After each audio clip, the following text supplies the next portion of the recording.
या यशाचे मानकरी तुम्ही सगळेजण आहात. आम्ही फक्त निमित्त मात्र आहोत. सर्व प्रतिकूल परिस्थितीमध्ये हा जो काही निकाल लागलेला आहे तो नक्कीच अभिमानास्पद आहे. आणि माझं स्पष्ट मत आहे, आपल्यात आणि भाजपामध्ये जो फरक आहे, त्यांना असं वाटत असेल कदाचित की शिवसेना तरी कागदावरती संपवले, पण जमिनीवरची शिवसेना ती काही संपू शकते. भारतीय जनता पक्ष हा फक्त कागदावरती राहिलेला आहे, जमिनीवरती राहिलेला नाही.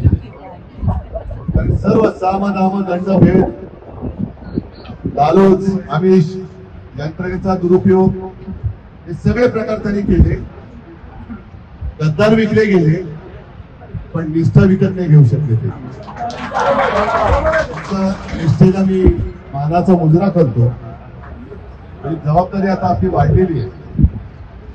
मी तुम्हाला सगळ्यांची पहिल्यांदा मी दिलगिरी व्यक्त करतो, कारण आतमध्ये जरा नगरसेवकांशी बोलत होतो. त्यांना सुद्धा हेच सांगितलं की आता आपली खरी जबाबदारी वाढलेली आहे. आपला महापौर व्हायला पाहिजे हे तर स्वप्न आहेच. आणि बघू देवाच्या मनात असेल तर तेही होईल.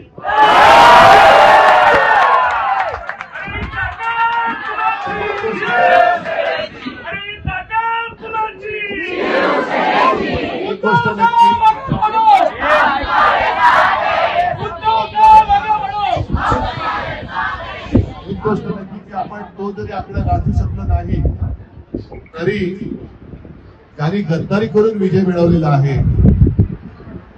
तो विजय मुंबई गहाण टाकण्यासाठी त्यांनी मिळवला. आणि हे जे पाप आहे, त्या पापाला मुंबईकर, मराठी माणूस तरी क्षमा नाही करणार. मला आज तुमचा अभिमान आहे की तुम्ही सगळे जण निष्ठेने लढलात. अगदी अक्षरशः आम्ही सगळेजण जेव्हा फिरत होतो तेव्हा जेवणाची, खाण्याची, फिरण्याची कसलीही जशा त्यांनी सोयी सुविधा केल्या होत्या तशा सुविधा आपण नाही देऊ शकतो. कारण तन मन धन, आपल्याकडे तन आणि मन आहे आणि त्यांच्याकडे फक्त धन आहे. म्हणजे आपल्याकडे जी काही शक्ती आहे त्या शक्तीच्या जोरावर आपण त्यांना ठाम फोडलेलं आहे.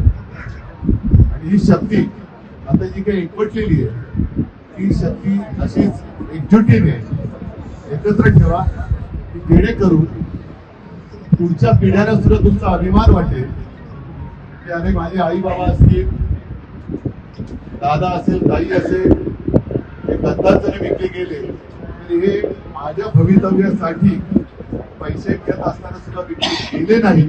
हा अभिमानास्पद उल्लेख तुमचा केला गेला. हे यश पूर्णपणे मी तुमच्या चरणी नतमस्तक होऊन विजयाचं श्रेय तुम्हाला देत आहे. असेच सोबत राहा. लढाई संपलेली नाही, लढाई सुरू झालेली आहे.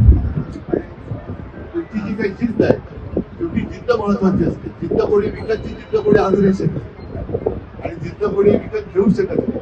या जिद्दीच्या जोरावर आपण परत जिंकू. मला तर त्याची काही चिंता वाटत नाही. सगळ्यांना मी परत धन्यवाद देतो. असेच एकत्र राहा, मजबूतीने राहा. धन्यवाद. जय हिंद, जय महाराष्ट्र.